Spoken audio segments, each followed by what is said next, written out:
A highly decomposed corpse was found hidden within a mannequin prop. This horrifying discovery was made inside a haunted house escape room. As the game ended and staff were preparing to close for the day, the mannequin was accidentally knocked over. A foul stench immediately filled the air. The rotting odor came from within the prop itself. Upon seeing the terrifyingly realistic human hand emerging from it, everyone fled the scene in panic. Investigators soon arrived to examine the site. On the floor, they found traces of a blue metallic powder. Due to the heavy daily foot traffic in the haunted house, no other significant clues could be recovered. The mannequin was transported to the forensic lab, where initial analysis revealed that the victim was a 6-foot-tall middle-aged man who had been dead for about 5 months. In the sealed environment, the body's organs, muscles, and skin had broken down and turned into adipocere, also known as corpse wax. Upon disassembling the prop, investigators discovered that the mannequin's outer shell had been coated with over 50 layers of dried paint. A fatal blunt force trauma was found on the victim's head. The forensic team separated and cataloged the remains, and the next step was to identify the victim. Using a mold of the mannequin's head, the forensic artist skillfully reconstructed the victim's face.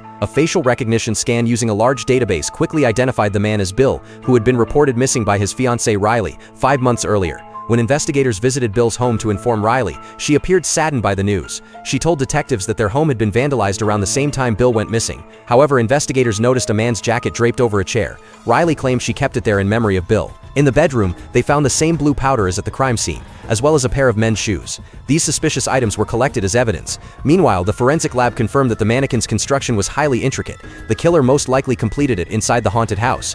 Detectives returned to the attraction for a deeper investigation.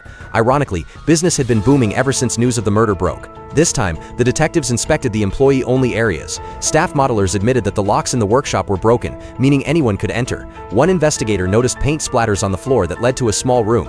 Inside, they found a human-shaped paint outline, suggesting the killer had painted the victim's body right there. Luminol tests revealed heavy traces of blood. The room was the crime scene. A thorough search uncovered a blood-stained weapon hidden beneath a cutting machine's guard. It matched the wound on Bill's skull. Fluorescent fingerprinting later led to the recovery of the killer's fingerprints. They matched a model maker named John.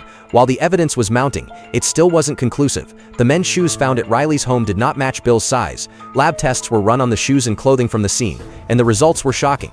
The items belonged to John. He was arrested, and detectives used the classic 3 elements of crime: motive, means, and opportunity to reconstruct the incident. It turned out Bill had discovered Riley was cheating. Enraged, he trashed the furniture in their new home.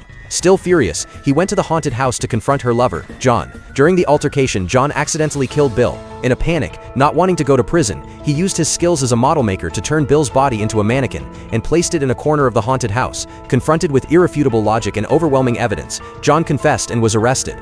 Riley, for covering up the crime, was also taken into custody.